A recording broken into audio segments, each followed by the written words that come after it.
الحمد للہ رب العالمین، الصلاۃ والسلام علی رسولہ النبی الکریم وعلی آلہ واصحابہ اجمعین۔ الحمد للہ الذی ہدانا لہذا وما کنا لنہتدی لولا ان ہدانا اللہ۔ رب اشرح لی صدری ویسر لی امری واحلل عقدۃ من لسانی یفقہوا قولی، آمین یا رب العالمین۔ ہم نے اس سلسلہ دروس میں سورہ یونس شروع کر رکھی ہے، اور آپ دیکھ رہے ہیں کہ آج انشاءاللہ ہم نے آیت نمبر 104 سے شروع کرنا ہے، اور یہ آج 110 آیت ہیں، وہ ہم انشاءاللہ ختم کر ان کو اچھی طرح سمجھ لیں گے۔ لیکن ایک بات میں نے ہمیشہ آپ سے گزارش کی ہے، اور وہ نوٹ کریں کہ یہ جو قرآن کی بڑی صورتیں ہیں، خاص کر جو مکی ہیں، ان میں آخر میں ایک بہت بڑا اللہ تعالیٰ کا حکم ہوتا ہے، جو اس میں سب لوگوں کے لیے بہت بڑا پیغام ہوتا ہے۔ آج بڑا خود آپ ذرا نوٹ کیجئے کہ اس میں کس قدر اس آخری آیات کے اندر ایک بہت ہی کنسنٹریٹڈ، بڑی ہی زبردست بات کہی گئی ہے، تاکہ سب انسان ان سب چیزوں کو سب انسان وہ چیز جو قرآن بیان کر رہا ہے اس کو اچھی طرح سمجھ لیں۔ مثلا ابھی دیکھیں اور بڑے غور سے سنیں، بسم اللہ الرحمن الرحیم، قل یا ایھا الناس، خطاب کس سے ہے؟ ساری انسانیت سے، آج ہم سے آنے والے قیامت تک والے۔ کل، اے نبی کریم صلی اللہ علیہ وسلم، اللہ حکم دے رہے ہیں کہ بتا دو سارے انسانوں کو، ان کنتم فی شک من دینی، اگر تمہیں کوئی شک ہے نا اس دین میں۔ دین کا مطلب کیا ہے؟ پورا نظام زندگی۔ پہلے اس کو بات کو سمجھ لیں، یہاں دین کا مطلب نظام زندگی ہے، اور یہ نظام زندگی میں نے آپ کو بتایا ہے، پہلے تو اس کے دو حصے ہیں، ایک ہے اس کا فکری حصہ اور دوسرا عملی۔ فکری حصے میں کیا چیز آتی ہے، جلدی بتائیں؟ ایمان ہمارا تعلق فکر سے ہے، علم سے ہے، تو پہلی چیز ہے ایمانیات۔ اس کے بعد ہے عملی نظام، اور عملی نظام میں اس کا جامع لفظ ہے عمل صالح۔ عمل صالح کے اندر پھر تین چیزیں ہیں، عبادات، اخلاق اور معاملات۔ تو گویا دین، کوئی دین بھی جو ہے، اس کا پہلے ایک نظریاتی پہلو ہوتا ہے، پھر اس کا دوسرا عملی پہلو ہوتا ہے۔ یہ دو تو بڑے کیٹیگریز ہوں گی، ایک نظریاتی پہلو اور دوسرا عملی پہلو۔ اچھا، اسلام کا نظریاتی پہلو کیا ہے، جلدی بتائیں؟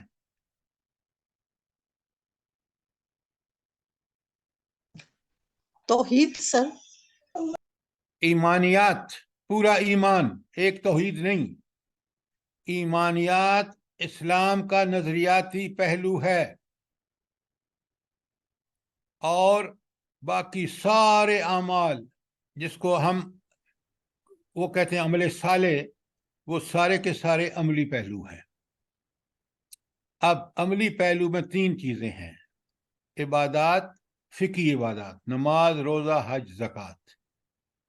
نمبر دو اخلاق، نمبر تین سارے معاملات۔ تو یہ پوری زندگی پہ محیط ہو جاتا ہے، فکر پر بھی اور نظریات پر بھی، ایمانیات اور عمل صالح، پوری زندگی کے اعمال، جو تین مین کیٹیگریز ہیں۔ عبادات ہیں، فقہی عبادات، نماز، روزہ، حج، زکوٰۃ۔ اس کے بعد اخلاق ہیں۔ اخلاق میں ایک تو آتے ہیں مارل ورچوز، فضائل اخلاق، دوسرا ہے رذائل اخلاق، تیسرا ہے حقوق و فرائض۔ اور معاملات پوری زندگی کے، چاہے وہ سیاسی معاملات ہوں، معاشی معاملات ہوں، معاشرتی معاملات ہوں، خانگی معاملات ہوں، وہ سارے معاملات میں آ جاتے ہیں۔ اگر ہمیں یہی نہیں پتا کہ اسلام کا نظام کیا، نظام ہے اسلام کا، تو پھر تو بدبختی ہوگی کہ ہمیں پتہ ہی نہیں کہ جس اسلام کو بطور نظام ہم نے اختیار کر کے زندگی گزارنی ہے اس کا پورا ہمارے سامنے نقشہ ہونا چاہیے. آپ کو بات سمجھ آئی یا نہیں آئی؟ جی سر آئیے. اچھا، تو دین نظام، ایک دین کے کئی معنی ہیں. مالک یوم الدین جو آیا سورہ فاتح میں، وہاں دین کا مطلب کیا ہے؟ یوم حساب سر. سزا اور جزا. سزا اور یوم الدین، وہ دن جب ہمیں برے کاموں کی ہم نے بہت کیے ہوں گے تو سزا ملے گی، اور نیک کام ہمارے بہت زیادہ ہوں گے تو ہمیں اللہ تعالیٰ ریوارڈ دے گا، جزا دے گا، بدلہ دے گا. تو وہ بدلے کا دن ہے، سزا اور جزا کا. وہاں دین کا مطلب یہاں قل یا ایھا الناس ان کنتم فی شک من دینی، میرا دین. تو میرا دین یہاں نظام زندگی ہے، اور نظامی زندگی میں نے کئی دفعہ کہا ہے، لکھ لیں. 4 چیزیں ہیں. پہلے ہیں نظریاتی پہلو، اس میں ایمانیات ہیں. ایمانیات میں 3 چیزیں ہیں جو بنیادی ہیں، اساسی عقائد ہیں، فنڈامنٹل بیلیف ہیں. وہ ہے توحید، رسالت اور آخرت. اچھا، اگر میں نے توحید اور رسالت اور آخرت کہا تو میں نے تو چھوڑ دیا کتب بھی اور ملائکہ بھی، حالانکہ وہ ایمان کا حصہ ہیں. تو میں نے کیوں کہا کہ یہ 3 اساسی ہیں؟ سر وہ دونوں رسالت میں ہی آ جاتے ہیں. دونوں رسالت کا حصہ ہیں. شاباش. تو اب یہ آپ کو سمجھ آ گیا، یہ ہیں بنیادی اور اساسی عقائد. تو یہ ہو گیا اس کا نظریاتی پہلو. اور سارے اعمال کس کے تابع ہوں گے؟ انسان کے سارے اعمال کس کے تابع ہوں گے؟ بتائیں نا جلدی. جی، اسی نظام کے تابع ہوں گے، اللہ کے حکم کے مطابق. ایمانیات کے تابع ہوں گے. توحید کہتی ہے حاکم اللہ ہے، پوری زندگی عبادت، پرست، پوجا اور غلامی اللہ کی کرو. کیوں؟ یہ توحید کا تقاضا ہے. اور نمبر 2، پوری زندگی میں ہر عمل کرتے وقت یہ یاد رکھو کہ تم نے اس کا حساب دینا ہے اللہ تعالیٰ کے پاس جب دوبارہ اٹھائے گا. یہ عقیدہ آخرت ہے. اور سارے اعمال اس طرح کرو جس طرح نبی کریم صلی اللہ علیہ وآلہ وسلم نے کیے ہیں. یہ 3 چیزیں جو ہیں، یہ 3 بنیادی عقائد جو ہیں، یہ کنٹرول کرتے ہیں ہمارے سارے اعمال کو. اب بات آپ کو سمجھ آئی نہیں آئی؟ جی سر. یہ بنیادی چیزیں ہمیں بالکل کلیئرلی سمجھ ہونی چاہیے تاکہ ہم اپنے بچوں کو بھی سمجھا سکیں. اچھا، اب پوری انسانیت کو بتایا جا رہا ہے. سورت کا آخر ہے، میں نے آپ کو بتایا ہے کہ یہاں بالکل کھول کے حقائق بیان کیے جا رہے ہیں. اللہ تعالیٰ اپنے رسول سے فرما رہے ہیں کہ سارے انسانوں کو بتا دو. کون سے انسان؟ جو نبی کریم صلی اللہ علیہ وسلم کی بعثت سے لے کر قیامت تک آئیں گے. کہ اگر تمہیں کوئی شک ہے اس نظام میں شک کا مطلب کیا ہے؟ عقائد میں شک ہے، اعمال میں شک ہے، تو پھر لا اعبدو، میں ہرگز عبادت نہیں کرتا.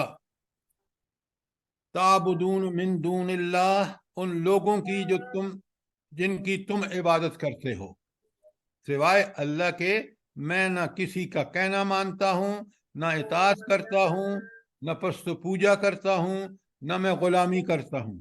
میں صرف اور صرف کس کی غلامی کرتا ہوں؟ اللہ کے رسول کیا فرما رہے ہیں؟ ایک اللہ کی.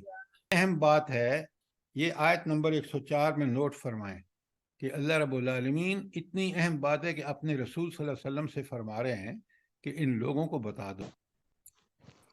تو اللہ تعالیٰ اپنے نبی صلی اللہ علیہ وآلہ وسلم سے فرما رہے ہیں قل، کہ ان کو بتا دو، یا ایھا الناس، ساری دنیا کے انسان مخاطب ہیں، ان کنتم فی شک من دینی، اگر تمہیں میرے دین میں کوئی شک ہے.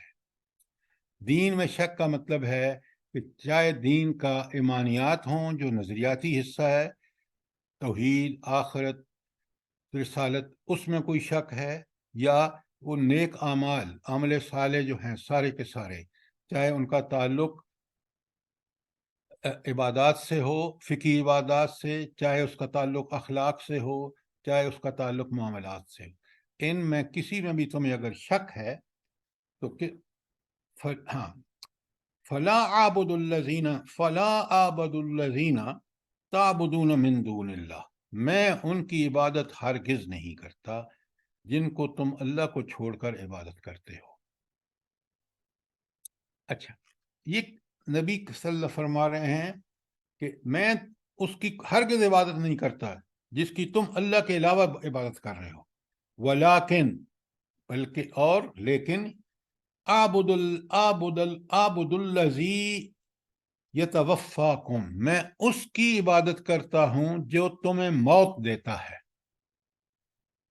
اچھا، اب یہ تو بات سمجھ آتی ہے کہ عبادت صرف آپ بلند کون سی چیز ہے جو آپ سورہ فاتحہ میں پڑھتے ہیں جو کہتی ہے کہ عبادت صرف اللہ کی ہوگی؟ کون سا جملہ ہے؟ ایاک نعبد و ایاک نستعین۔ ایاک نعبد، تو مومن تو پہلے اعلان کرتا ہے ہر نماز کی ہر رکعت میں کہ میں صرف اور صرف اللہ کی اطاعت، اللہ کی بندگی، اللہ کی غلامی اور اللہ ہی کی پرست پوجا کروں گا۔ تو یہاں بتا دیا اللہ تعالیٰ نے کہ وہ عبادت جس کے لیے ہر انسان کو پیدا کیا گیا ہے۔ میں نے کئی دفعہ لکھوائی ہے آپ کو، سورہ ذاریات کی آیت 56، اللہ تعالیٰ فرماتے ہیں وَمَا خَلَقْتُ الْجِنَّ وَالْإِنسَ إِلَّا لِيَعْبُدُونَ، جن و انس کو صرف اپنی عبادت کے لیے پیدا کیا، یہ مقصد تھا انسان کا۔ اچھا، عبادت کا آپ ایک بات اچھی طرح نوٹ فرما لیں، عبادت کا اللہ تعالیٰ کو کوئی فائدہ نہیں ہے، عبادت کا فائدہ خود ہمیں ہے۔ ہم عبادت کر کے ہی اللہ کا اس کا ٹھیک انسان بنتے ہیں، جو انسان دنیا میں بھی کامیاب ہوتا ہے اور آخرت میں بھی۔ یہی انسان دنیا میں بھی باپ بنتا ہے تو بہترین باپ، بیٹا ہوتا ہے تو بہترین بیٹا، معاشرے کے لیے، ملک کے لیے، حکومت کے لیے، گھر کے لیے، یہ شخص جو ہے عبادت کی وجہ سے بہترین انسان ہوتا ہے۔ تو اس لیے اللہ تعالیٰ نے بندوں کو اپنی ہی عبادت کا، اور اسی لیے ہم کہتے ہیں ایاک نعبد۔ اچھا، اور نبی کریم صلی اللہ علیہ وسلم کو حکم دینے کا مطلب ہے کہ یہ حکم نبی صلی اللہ علیہ وآلہ وسلم کے ذریعے امت کو دیا جا رہا ہے، مجھے اور آپ کو دیا جا رہا ہے، ہر انسان کو دیا جا رہا ہے، اور جو قبول کر لے اس کو وہ مومن ہے، جو اس سے انکار کرے وہ کافر ہے۔ اچھا، یہ جو آخری آیت کا ٹکڑا ہے جو ابھی میں نے آپ کے سامنے پڑھا ہے، وَلَٰكِنْ أَعْبُدُ اللَّهَ، بلکہ میں تو صرف عبادت کرتا ہوں الذی، اس ہستی کی، یتوفاکم، جو تمہیں موت دیتا ہے۔ یہ کیوں آیا ہے الذی یتوفاکم؟ کیا اللہ تعالیٰ کی حکمت ہے؟ کہ دلیل ہے نا کہ میں اس کی عبادت نہیں کرتا جو تمہیں موت دیتا ہے، بلا کیوں؟ سر یہ جو کیونکہ سر نیکی اور برائی کا اجر اللہ ہی دیں گے، اور کیا اللہ بات کر رہے ہیں، کیا بات کر رہے ہیں؟ پھر آپ وہی جوڑ دیتے ہیں، یہ یتوفاکم، ہر کافر، سنیں غور سے، ہر کافر بھی مانتا ہے، ہر کافر مانتا ہے کہ اس کو موت کون دیتا ہے؟ کون دیتا ہے؟ اللہ کی ذات اللہ، سر، اللہ، یحیی و اللہ۔ یمیت، یہ یہ ہے اس اختیار کا اللہ جواب۔ کے سوا کسی کے پاس نہیں۔ اب میری بات پوری طرح سنیں، سمجھیں، یہ دلیل کہ تم اس کی عبادت نہیں کرتے ہو جس نے تمہیں موت دیتا ہے، جو خود تم مانتے ہو۔ اللہ کی بات بڑی پہنچی ہوئی بات ہوتی ہے، بڑی گہرائی ہوتی ہے اس کی۔ میں اس اللہ کی عبادت کرتا ہوں، نبی کریم صلی اللہ علیہ وسلم کو کہا جائے کہ کہو وہ جو اللہ جو تمہیں موت دیتا ہے، لہذا اتنا پاورفل ہے، اتنا اس کا اختیار ہے، مانتے تم نہیں ہو لیکن سارے تمہارے کاموں پر کنٹرول اس کا ہے، جو برائیاں کر رہے ہو اس کی مہلت کی وجہ سے کر رہے ہو، جب تمہیں موت دیتا ہے تمہیں خود مانتے ہو کہ موت وہی دیتا ہے، لہذا اس کی عبادت کرو۔ بات کلیئر ہے نہیں کلیئر؟ جی سر.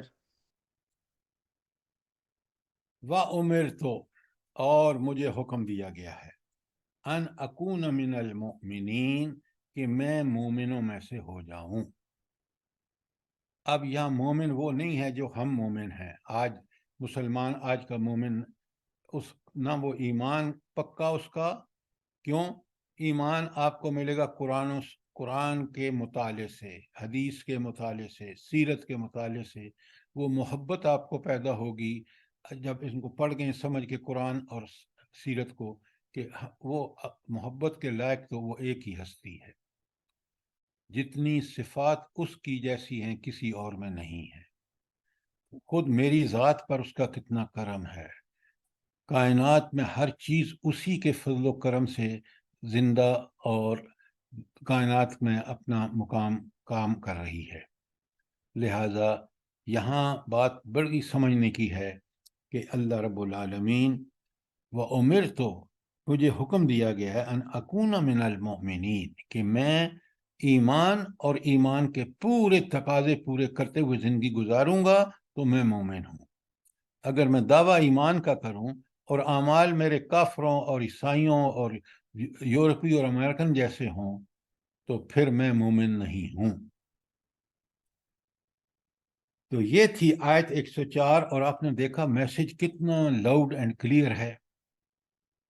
کوئی سوال اس کے بارے میں؟ بڑا کلیئرلی، جو چیز نہیں سمجھ آ رہی پوچھیں. یعنی ایک پکا مومن بننے کے لیے کیسی ہدایات ہے. آگے دیکھیں آیت 105 میں، وَأَنْ أَقِمِ وَجْهَكَ لِلدِّينِ حَنِيفًا، اور میں اپنا چہرہ یکسو ہو کر اس کی دین کی طرف سیدھا رکھوں، کہ میرا اب اس دین کو بالکل ایسا اس دین پر عمل کروں کہ نہ ادھر جاؤں نہ ادھر، یکسو ہو کے ایک اسی کے رخ میں دین کے طرف چلوں، دین کے پیچھے چلوں، دین کے احکامات کی تعمیل کروں.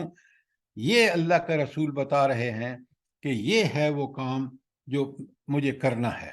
ان اقم وجہ کا، میں بالکل سیدھا رکھوں اپنا رخ یا چہرہ، للذین حنیفہ، للدین حنیفہ، کس کے لیے؟ اس دین کے لیے جو بالکل یکسو ہے. کس طرح یکسو ہے؟ جس طرح ابراہیم علیہ السلام کو اللہ تعالیٰ فرماتے ہیں کہ وہ بالکل یکسو تھے. بھلا کس طرح؟ اللہ نے حکم دیا کہ بتوں کو توڑو، بتوں کو توڑ دیا. انہوں نے آگ جلائی، آگ میں پھینکا، اللہ کے نبی رسول صلی اللہ علیہ وسلم اللہ کے رسول ابراہیم خلیل اللہ کو آگ کو ٹھنڈا کر دیا. اس کے بعد اللہ نے فرمایا ہجرت کرو، پہلے فلسطین جاؤ، پھر مکہ جاؤ، جو کہا، حتیٰ کہ آخر میں اللہ نے امتحان لیا کہ اپنے بیٹوں کو ذبح کرو میرے حکم سے، وہ تک کر ڈالا. تو حضرت ابراہیم یکسو تھے. یہ ہے وہ یکسوئی کہ دین کے ہر حکم پر، اللہ کے ہر حکم پر انسان بالکل ابراہیم علیہ السلام کی طرح یکسو ہو کر. یہ ہے للدین حنیفہ کا مطلب. بات سمجھ آئی کہ نہیں آئی؟ ہمارا یہ حال ہے کہ ہم اب کوئی مہمان آ جائے نا تو نماز جماعت سے چھوڑ دیتے ہیں. دوستوں میں بیٹھے ہیں تو نماز چلی گئی تو کوئی بات نہیں. وہ نماز جو فرض ہے اس کا یہ حال کرتے ہیں ہم. تو مومن تو یہ وہ ہے سارے دنیا کے کام کرتا ہے لیکن رب کے احکامات کو بالکل یکسوئی کے ساتھ ادا کرتا ہے.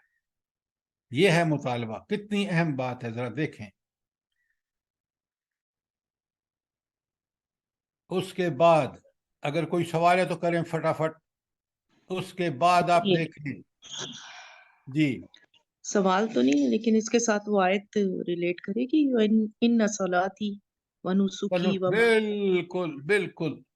ان صلاتی و نسکی و محیای و مماتی للہ رب العالمین.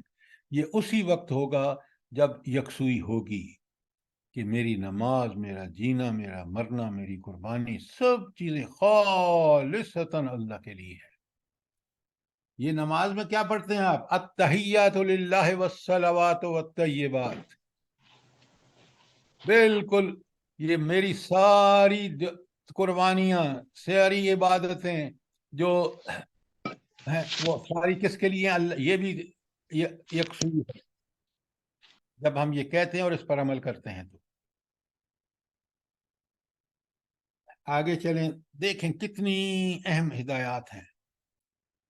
آپ آیت 106 بڑے غور سے سنیے۔ وَلَا تَدْعُ مِن دُونِ اللَّهِ، اللہ تعالیٰ کے علاوہ کسی کو مت پکار۔ کیوں؟ وجہ ما لا ينفعك ولا يضر، نہ تو تمہیں وہ کوئی نفع پہنچا سکتے ہیں نہ نقصان پہنچا سکتے ہیں۔ نفع نقصان کا مالک کون ہے؟ اللہ تعالیٰ۔ اس کو کہتے ہیں توحید نفع و ضرر، کہ اللہ واحد ہستی ہے، کوئی نقصان آپ کو نہیں پہنچ سکتا جب تک اللہ کی اجازت نہ ہو، اور کوئی نفع آپ کو نہیں پہنچا سکتا چاہے ساری دنیا مل جائے جب تک اللہ نہ چاہے۔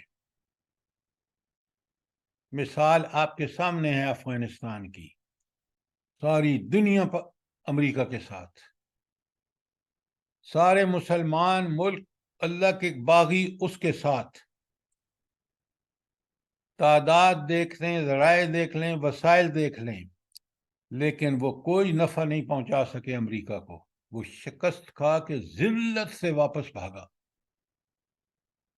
تو یہ آپ کے سامنے زندہ جاوید ثبوت ہے ایک قوم کے حوالے سے، اور اپنی زندگی میں آپ روز دیکھیں گے کہ جن حضرت علی رضی اللہ تعالیٰ عنہ فرماتے ہیں نا کہ میں نے اپنے ارادوں کی ناکامی کی وجہ سے اللہ تعالیٰ کو پہچانا۔ کیا مطلب؟ کہ میرے پاس سارے وسائل تھے، کام ہوا نہیں۔ کیوں نہیں ہوا؟ اللہ کا حکم نہیں تھا۔ تو لہذا مومن پوری زندگی میں نفع نقصان کا مالک اللہ کو سمجھتا ہے۔ اپنی تدابیر جو اس نے حکم دی ہیں وہ ضرور اختیار کرو، وہ کرنی چاہیے، لیکن توکل اور اس بات پر یقین ہونا چاہیے کہ یہ سارے ذرائع اور وسائل جو میں نے استعمال کیے ہیں یہ اسی وقت کارگر ہوں گے جب میرا رب چاہے گا۔ آپ بدر میں دیکھیں، ذرائع و وسائل دیکھیں، 303 آدمی اور وہ 1000، ان کے پاس پورے ہتھیار بھی نہیں، وہ لوہے سے بالکل لیس، بختر بند اور پتہ نہیں کس زرہ پہنی ہوئی، لیکن شکست کس کو ہوئی ہے؟ انہی کو جو 1000 تھے، جن کے پاس سب سے زیادہ سر و سامان تھا۔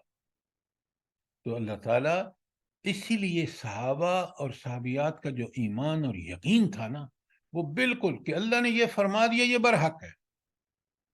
آج ہم اتنے غلام ہیں اسباب کے کہ ہمیں اللہ تعالیٰ پر توکل نہیں ہے۔ یہ آج ہمارا دین، ہمارا اسلام جو ہے وہ اتنا کمزور ہو چکا ہے، ہمارا نظریاتی پہلو، ایمانیات بھی کمزور، عمل بھی کمزور۔ تو ہم اللہ کی پہ توکل کرنے کی بجائے ہم نے اسباب پہ توکل کرنا شروع کر دیا ہے۔ کوئی سوال آیت نمبر 106 کے بارے میں؟ ولا سر یہ کہ تبھی لا حول ولا قوت الا باللہ العلی العظیم پڑھتے رہنا چاہیے کہ نفع نقصان کا مالک اللہ ہے۔ یہ آپ نے 100% ٹھیک کہا، لیکن ہم پڑھتے ہیں اس یقین کے ساتھ نہیں پڑھتے جو اس میں یقین ہونا چاہیے۔ سر اس کی تھوڑی وضاحت کریں۔ فَإِن فَعَلْتَ فَإِنَّكَ إِذًا مِنَ الظَّالِمِينَ۔ ہاں ابھی میں آ رہا ہوں اس پہ۔ اچھا، یہاں تک اگر کلیئر ہے تو آگے آیت کے ٹکڑا آپ نے جو پڑھا ہے، فَإِن فَعَلْتَ، اگر تو نے یہ سب کام کیا، خطاب نبی کریم صلی اللہ علیہ وآلہ وسلم سے ہے، اور اس کا عتاب ہم پر ہے، ہمیں وارننگ دی جا رہی ہے، نبی نہیں کرتا۔ فَإِن فَعَلْتَ، اگر تو نے یہ کام کیے سارے کہ دین میں شک کیا، یا آپ نے اپنا رخ یکسوئی سے اللہ کی طرف نہ کیا، یا آپ نے جو ہے ان لوگوں کو پکارا، قبر والوں کو، مردوں کو، بتوں کو، تو پھر اگر اب یہاں فَإِن فَعَلْتَ، اگر تو نے یہ سارے کام کیے فَإِنَّكَ إِذًا مِّنَ الظَّالِمِينَ، پھر تو ظالموں میں سے ہوگا۔ ظالم کون ہوتا ہے؟ جو ظلم کرتا ہے، جو زیادتی کرتا ہے، جو ناانصافی کرتا ہے۔ اس سے بڑی ناانصافی کیا ہے کہ انسان اللہ رب العالمین جو اس کو موت دیتا ہے، جس کا خالق ہے، جو اس کا حاکم ہے، اس کو چھوڑ کے مخلوق کے پیچھے پڑ جائے، مخلوق سے دعائیں مانگے، مخلوق اور اس کے دین برحق میں شک کرے۔ تو گویا یہ آخری جو ہے یہ بہت بڑی وارننگ اور تنبیہ ہے، انذار ہے۔ فَإِن فَعَلْتَ، اگر تو نے یہ اوپر سارے کام کیے جو بتائے جا رہے ہیں، تو پھر تم کون ہوگے؟ تم ظالموں میں سے ہو، اور ظالموں کا انجام اللہ رب العالمین کے ہاں جہنم ہے۔ دیکھیں نا، یہ جو سارے واقعات ہیں اوپر، یہ دراصل شرک بھی ہیں،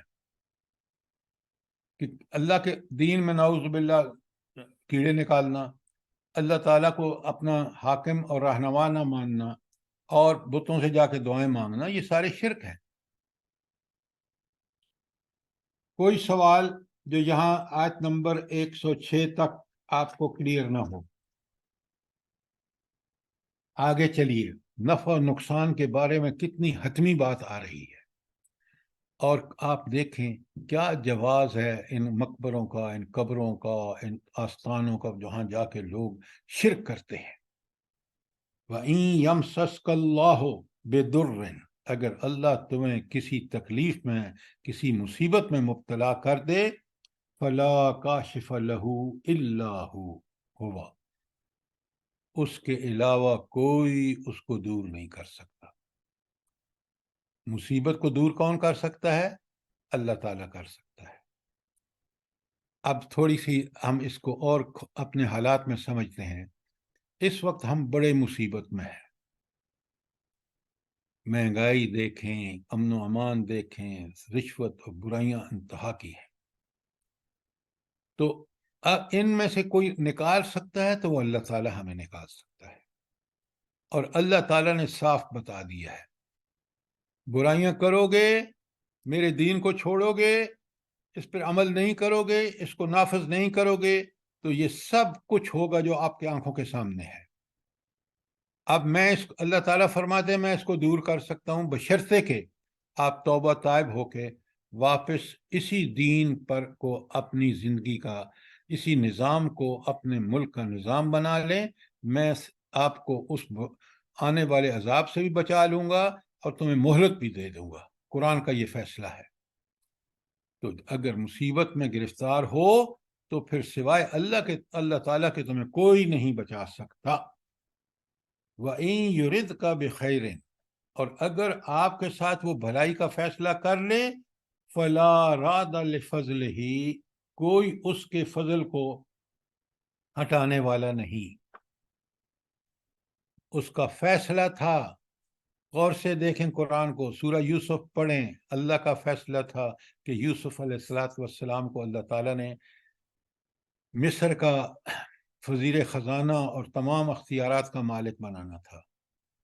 تو آپ سارے فیکٹرز دیکھ لیں، بھائیوں کو دیکھ لیں، قافلے والوں کو دیکھ لیں، ان کی اہلیہ، وہ جو خاتون ہے جس کے ہاں وہ ملازم تھے، اس کے کردار کو دیکھ لیں، سب نے دراصل اللہ کے اس منصوبے کی تکمیل میں اللہ نے ان سے وہ کام کرائے جو اللہ کے منصوبے کے مطابق تھے، اور انہوں نے جو جتنے غلط کام کیے اس کا اللہ کو انہیں حساب دینا ہے۔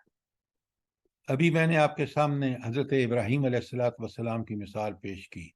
اللہ رب العالمین نے ان کو دنیا کا امام بنانا تھا، تو دیکھ لیں انہوں نے جب قربانیاں دیں تو اللہ تعالیٰ نے قرآن میں فرمایا کہ ابراہیم تو نے ساری آزمائشوں میں پاس ہو کر دکھایا، تم نے ہر قربانی دی، لہٰذا اب اللہ تعالیٰ فرماتے ہیں میں تمہیں امام بناتا ہوں۔ تو یہ ہے کہ اللہ تعالیٰ جب اپنے فضل کا فیصلہ کر لے کوئی اس کو روک نہیں سکتا، اور جس مصیبت میں وہ پکڑ لے کوئی چھڑا نہیں سکتا۔ فرعون کو چھڑایا کسی نے؟ جب اللہ نے غرق کیا ہے، کتنی طاقت، قدرت، نعوذ باللہ وہ کہتا تھا میں انا ربکم الاعلی۔ تو قرآن پوری تاریخ گواہ ہے اس بات پر کہ جب رب کا پکڑتا ہے تو کوئی چھڑا نہیں سکتا، اور جب رب کا دینے کا فیصلہ کرتا ہے تو کوئی روک نہیں سکتا۔ یہ ایمان اگر نہیں ہے، یہ توکل اللہ پر نہیں ہے، تو ہمارا ایمان ناقص ہے۔ کوئی سوال یہاں تک؟ جو دو آیت کا یہ ٹکڑے دو میں نے پڑھے ہیں، اللہ تعالیٰ فرماتے ہیں یصیب بہ من یشاء من عبادہ، وہ اپنے بندوں میں سے جس کو چاہتا ہے وہ پہنچا دیتا ہے۔ کیا یعنی چاہے عذاب ہو یا تکلیف ہو وہ بھی پہنچا دیتا ہے، اور اگر اللہ کا فیصلہ بھلائی کا ہو تو وہ اللہ پہنچا کے رہتا ہے۔ وَهُوَ الْغَفُورُ الرَّحِيمُ۔ اب اللہ تعالیٰ کی ایک صفت بتا دی کہ اللہ کون ہے؟ غفور ہے، بخشنے والا ہے۔ بخشے گا کن کو؟ جو توبہ طائب ہو کے اس کے راستہ اختیار کریں گے۔ جب وہ اس اختیار کریں گے تو پھر وہ اس کی رحمتوں کے بھی مستحق ہو جائیں گے۔ تو گناہوں کی معافی مانگ کر اللہ کی طرف اس کی غفاری کے واسطے دے کر گناہوں کی معافی مانگیں، پھر آپ اس کی رحمتوں کے مستحق ہو جائیں گے۔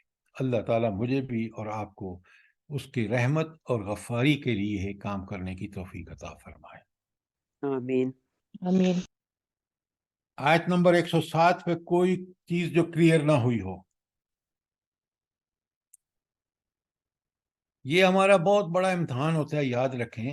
جس دنیا میں رہ رہے ہیں اور جو عمل ہم کر رہے ہیں نا، اس میں اگر یہ ہمارا یقین ہو نا کہ نفع نقصان صرف اور صرف اللہ کے پاس ہے، کسی اور کے پاس نہیں، یہ وہ مومن ہے جو مطلوب ہے اللہ تعالیٰ کو۔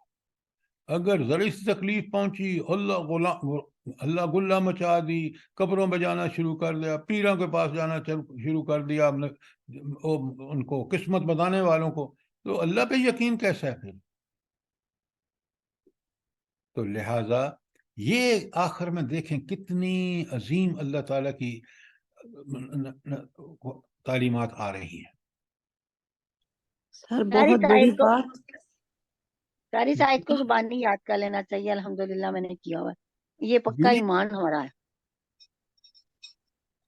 آپ دیکھیں یہ بتانے کی بات نہیں، اللہ کا شکر ادا کرنے کی بات ہے۔ جی ہاں جی ہاں، شکر الحمدللہ۔ ہاں، لیکن یہ سب کو بتانے کی کوئی ضرورت نہیں ہے۔ ہم میں سے ہر اپنا جائزہ لے کہ اگر کہیں ہمیں کمی کوتاہی ہے تو اس کو پورا کریں۔ اگر اللہ تعالیٰ نے بچا رکھا ہے تو اس کا شکر ادا کر کے اس میں اور استقامت حاصل کریں۔ انشاءاللہ سر سر، جی، سر جی یہ جو پچھلی آیت اور یہ آیت ہے تو اس میں تمام اسباب بھی آئیں گے؟ تمام کیا آئیں گے؟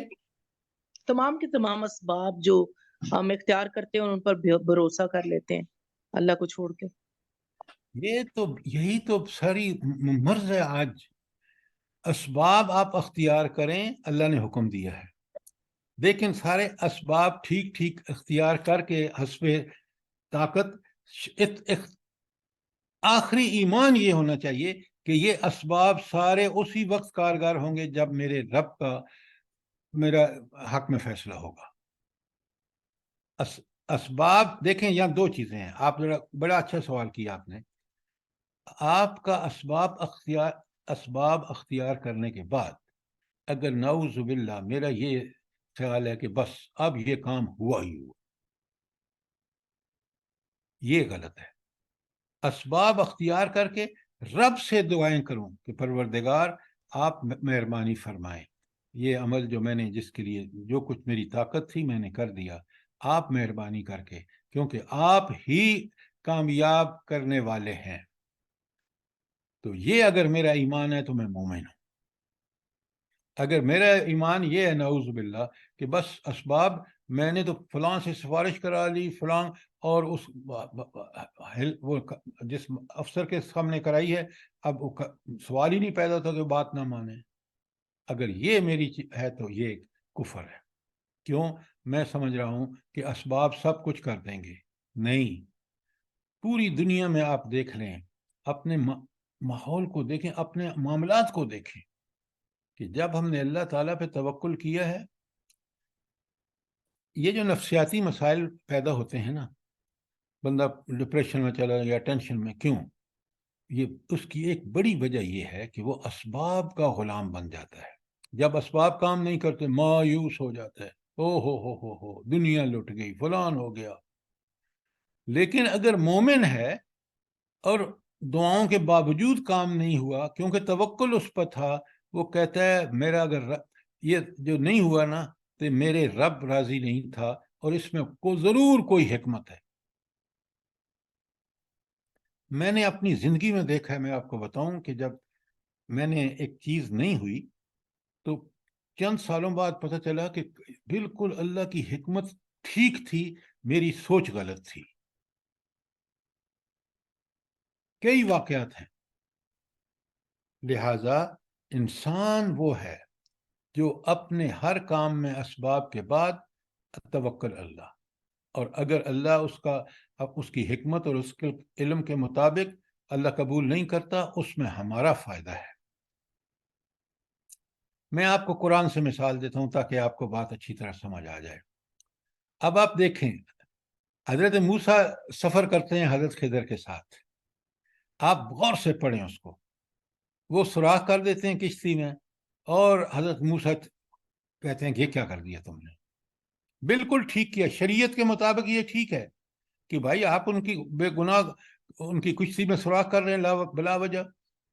اب پیچھے رب کی حکمت کیا ہے کہ چند دنوں بعد اس نے قبضے میں لینی تھی بادشاہ نے کشتیاں, یہ بچ جائے گی صرف اس وجہ سے کہ اس میں سوراخ ہے. تو وہاں بھی ہمیں کبھی اس پہ اعتراض نہیں ہونا چاہیے کہ یہ اللہ کا فیصلہ کیوں ہے. جو اللہ ہمارے حق میں فیصلہ کرتا ہے وہ ہمارے لیے بہتر ہے. ہماری سمجھ بڑی کم محدود ہے, یہ بات اچھی طرح سمجھیں. یہ ہمارے ایمان کا امتحان ہوتا ہے. کوئی سوال آیت نمبر 107 تک. سر میرا ایک سوال ہے کہ یہ جو اسباب و وسائل ہیں ان کو اختیار کرنے کی حد ہم کیسے ڈیسائیڈ کر سکتے ہیں؟ یعنی جیسے اب ایک بندہ ہے وہ بہت ایمبیشیس ہے, آگے جا رہا ہے, یہ بھی کاروبار شروع کیے ہوا ہے, یہ بھی کاروبار, یہ بھی ڈگری حاصل کر رہا ہے. دوسرا بندہ ہے وہ ایک تھوڑا سا ایک محدود سا وہ آمدنی کا ذریعہ کر لیتا ہے اور بس کہتا ہے بس باقی مجھے توکل ہے اللہ پہ. تو ہم کیسے ڈیسائیڈ کریں گے کہ یہ کون سا بندہ ان میں سے صحیح ہے؟ بہت اچھا سوال ہے ڈاکٹر صاحبہ, آپ بڑے غور سے سنیے. اب اللہ نے میں حدیث دیکھ رہا تھا, مجھے بڑی مزہ آیا کہ اللہ تعالیٰ اگر انسان کو اتنا رزق دے کہ اس کی ضروریات پوری ہو جائے اور وہ بندہ اپنے رب کا بندہ بن کے رہے, یہ بڑا خوش قسمت آدمی ہے. اب آپ نے جو 2 مثالیں دی ہیں, اگر پہلا آدمی یہ سارے کام کر رہا ہے اور اللہ کے احکامات کو پس پش ڈال رہا ہے, زندگی میں نہ فرض نمازوں کی اس کو پرواہ ہے, نہ اس کو حقوق العباد کی پرواہ ہے, نہ حقوق اللہ کی پرواہ ہے, مال میں ڈگریوں میں لگا ہوا ہے,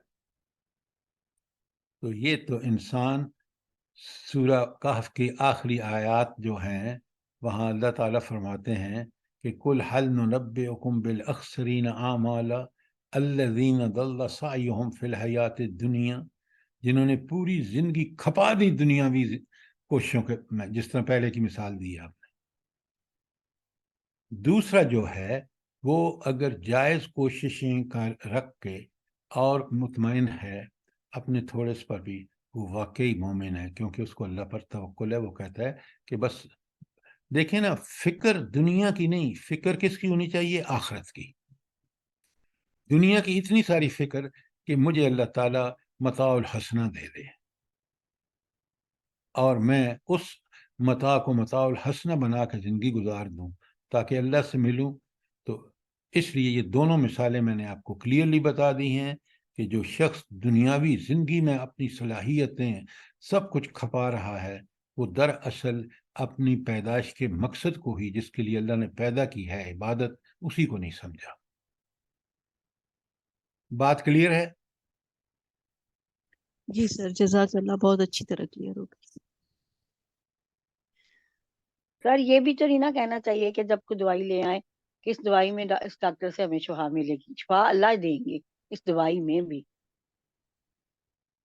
دوائی میں اس لیے لے رہا ہوں کہ میرے اللہ کا حکم ہے، شفا اللہ دے گا، اتنی سی بات ہے۔ جی سر، جزاک اللہ۔ آگے چلتے ہیں، بسم اللہ الرحمن الرحیم۔ اب اللہ تعالیٰ فرما رہے ہیں، یہ سارے پیچھے انسانوں کی کمزوریاں اور مطلوبہ یکسوئی جو اللہ تعالیٰ چاہ رہے ہیں کہ بندے مومن میں ہونی چاہیے، اب فرماتے ہیں کل یا ایھا الناس، اے رسول صلی اللہ علیہ وسلم لوگوں کو بتا دو، کیا قد جاءکم الحق من ربکم، اب حق تمہارے رب کے پاس سے آ گیا۔ وہ نظام زندگی وہ اس قرآن اور سنت میں کھول کھول کے بیان کر دیا گیا، اب وہ حق تمہارے پاس آ گیا۔ تو حق سے مراد یہاں دین حق ہے۔ فمن اہتدی، جس نے ہدایت حاصل کی، اس کے مطابق زندگی گزاری، فإنما یہتدی لنفسہ، گویا اس نے اپنی ذات کے لیے اس ہدایت اس کے لیے فائدہ مند ہوگی۔ کیوں؟ وہ حق ہے، اس حق پہ چلے گا تو پھر یہ اس کے لیے فائدہ مند ہوگا دنیا میں بھی اور آخرت میں بھی۔ ومن ضل، اور جس نے گمراہی اختیار کی، اس راستے کو چھوڑا، فإنما يضل علیہا، تو اس کی گمراہی بھی پھر اسی کے لیے نقصان دہ ہوگی۔ وما انا علیکم بوکیل، اور میں کوئی کارساز نہیں ہوں تمہارا۔ کارساز کون ہے؟ بگڑی بنانے والا کون ہے؟ نفع نقصان کس کے ہاتھ میں ہے؟ اللہ تعالیٰ کے ہاتھ میں۔ میرا کام کیا ہے؟ نبی کریم صلی اللہ علیہ وآلہ وسلم فرماتے ہیں کہ میں اتبع وحی، میں تو صرف وحی کی، وہ اللہ کے احکامات کی پابندی کرتا ہوں۔ تو آپ نے دیکھا کتنا کھلا ہوا اللہ تعالیٰ کا نظام ہے کہ جو بھی ہدایت کرے گا، اس حق کے مطابق زندگی گزارے گا، وہ اپنا بھلا کرے گا، اور جو گمراہی اختیار کرے گا اس کا وبال بھی وہی بھگتے گا۔ اور حضور نبی کریم صلی اللہ علیہ وآلہ وسلم کا کام یہ تھا کہ حق کو کھول کھول کے بیان کر دینا، وہ آپ صلی اللہ علیہ وسلم نے کر دیا۔ باقی نفع نقصان ان کے ہاتھ میں نہیں ہے۔ دوسری جگہ قرآن میں 2-3 آیتیں ہیں جس میں اللہ تعالیٰ نے اپنے نبی صلی اللہ علیہ وآلہ وسلم سے کہلوایا کہ میں تمہارے میں تو اپنے کسی نفع نقصان کا وہ اختیار نہیں رکھتا۔ وَاتَّبِعُوا، آگے وَاتَّبِعُوا نہیں، وَاتَّبِع حکم ہے، اور تم اتباع کرو، پیروی کرو، ما یوحی الیک، جو تیرے طرف وحی کی جاتی ہے، جو احکامات دیے جا رہے ہیں اس کی پیروی کرو۔ وَاصْبِرْ، اور اگر جو بھی تمہیں اس راستے میں تکلیفیں آئیں، وَاصْبِرْ، تو پھر صبر کرو، حَتَّى يَحْكُمُ اللَّهُ،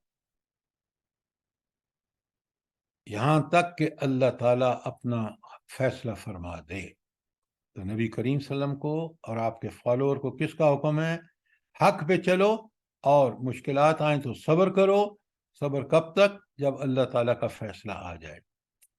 دنیا میں فیصلہ آ گیا فتح مکہ کے وقت کہ سارے مکہ کے سردار جو نبی کریم صلی اللہ علیہ وسلم کی جان کے درپے تھے، وہ کھڑے تھے اور رحم کی اپیلیں کر رہے تھے۔ یہ اللہ کا فیصلہ آ گیا ان کے حق میں۔ انہوں نے اللہ کا فیصلہ دیکھ لیا بدر میں، انہوں نے اللہ تعالیٰ کا فیصلہ دیکھ لیا احد میں، انہوں نے اللہ تعالیٰ کا فیصلہ دیکھ لیا جنگ خندق میں۔ لہٰذا جب اللہ کا فیصلے تک صبر کس کو؟ مومنوں کو۔ 20 سال صبر کیا افغانستان کے مجاہدین نے، پہلے روس کے خلاف، پھر امریکہ کے خلاف۔ اللہ تعالیٰ کا فیصلہ آیا، اور ایسا فیصلہ آیا کہ دنیا حیران ہے۔ وہ ہو، آگے کیا پیاری بات کہی ہے، رب کیسا ہے؟ وہ خیر الحاکمین، وہ بہترین فیصلے اسی کے ہیں۔ اٹھا کے تاریخ دیکھ دیجیے کہ اس کے فیصلے جو ہیں، اسی لیے دنیا میں آپ دیکھ رہے ہیں ایک نظام چل رہا ہے، اور جب برائی ایک حد کو ٹچ کرتی ہے فوراً اللہ تعالیٰ اس کو مٹا دیتا ہے، اس قوم کو، اور انسانوں کی اصلاح کے لیے اس نے ان کی فطرت کو ٹھیک بنایا۔ نیکی اچھی لگتی ہے، برائی بری لگتی ہے، اس کے بعد انبیاء بھیج دیے تاکہ انسانوں کی رہنمائی کا پورا بندوبست رہے، قیامت کے دن یہ نہ کہہ سکیں کہ ہمیں حق نہیں پہنچا تھا۔ یہ تھی آیت 109. کوئی سوال کوئی چیز جو کلیئر نہ ہوئی ہو. اور یہ آخری آیت تھی. تو نبی کریم صلی اللہ علیہ وسلم کو آخری جو ہدایات یہاں دی گئی ہیں کتنی زبردست ہیں. جی کوئی سوال کوئی چیز کلیئر نہ ہوئی ہو. سر جی میں اس کے اوپر سوچ رہی ہوں کہ وہو خیر الحاکمین، کہ وہ واقعی کتنے بہترین فیصلے کرتا ہے کہ اللہ نے ہمیں ہماری زندگی کی مہلت میں ہی بہترین چیز سے جوڑا قرآن سے. کتنا بہترین فیصلہ ہمارے لیے اس کا. بے شک بے شک بے شک. بات یہ ہے اگر ہمیں آخرت پہ یقین ہے نا کہ یہ تو برحق ہے، ہو کے رہے گا، ہمیں دوبارہ اٹھایا جائے گا، ہمارا حساب لیا جائے گا. حساب جو اعمال نامہ تیار ہو رہا ہے اس کا کوئی دیکھنے کے بعد آدمی خود پکار اٹھے گا. سورہ کاف میں پڑھیے کہ کہتے ہیں ما لہذا الکتاب، اس اعمال نامے کو کیا ہو گیا، لا یغادر صغیرۃ او کبیرۃ الا احصاها، اس نے نہ کوئی چھوٹی چیز چھوڑی ہے نہ بڑی، سب کی سب اس کے اندر موجود ہے. ذرا سوچیں تو صحیح کہ یہ رب کے فیصلے کیسے ہیں. اب میرا اعمال نامہ خود میرے لیے کافی ہے، میں بالکل اس کے مطابق اللہ میرے ساتھ معاملہ کرے گا. اور اگر میں نے کسی چیز کا دنیا کی طرح جھوٹ بولا، انکار کیا، تو فوراً میرے خود اعضاء میرے خلاف گواہی، ہاتھ پاؤں منہ کھال پتہ نہیں. سوچیں تو صحیح. تو اس کے فیصلے اتنے پرفیکٹ، اتنے عدل کے مطابق کہ دنیا میں تصور بھی اس کا نہیں کیا جا سکتا. اور یہ صرف اسی وقت فوراً ہمیں پتہ لگ جائے گا جب ہماری آنکھیں بند ہوں گی. جب روح نکلے گی نا تو روح نکالنے والے فرشتے وہی آئیں گے جو ہماری دنیا کے اعمال کے مطابق ہوں گے. برائی کی ہے تو برے فرشتے اللہ کے حکم سے وہ ہمارے ساتھ سختی کریں گے.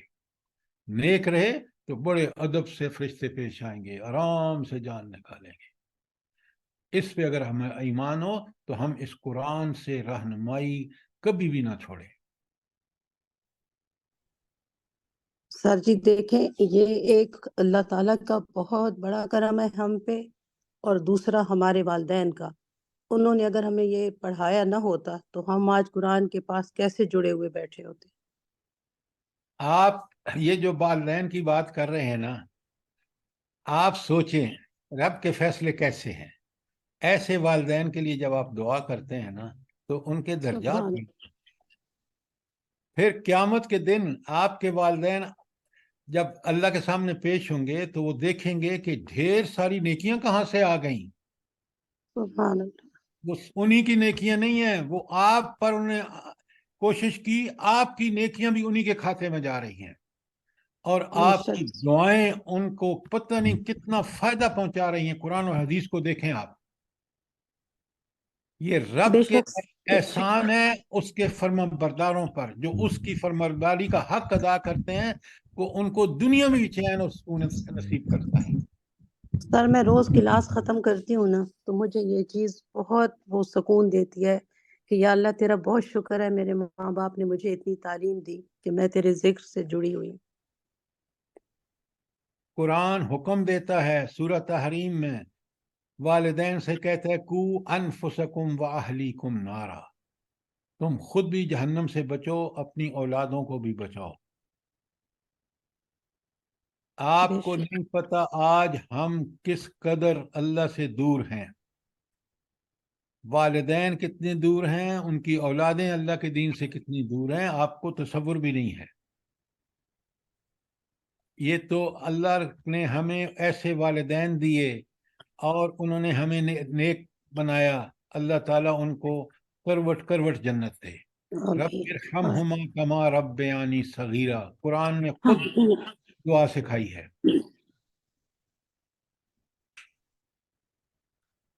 کوئی سوال اس صورت کے بارے میں؟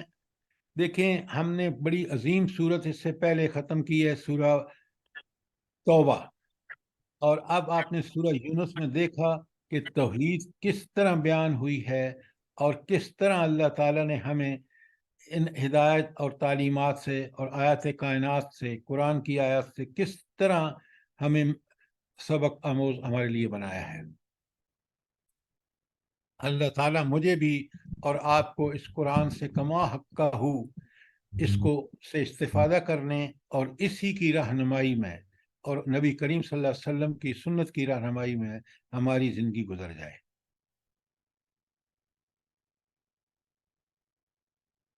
آمین ثم آمین۔ اگر کوئی سوال نہیں ہے تو کیونکہ ہم نے آج یہ ختم، کل سے انشاءاللہ سورہ ہود شروع ہوگی، اور اللہ رب العالمین ہمیں اس بات کی توفیق عطا فرمائے کہ ہم اس قرآن کو سمجھنے سمجھانے کا حق ادا کر سکیں۔ آمین آمین۔ آمین ثم آمین۔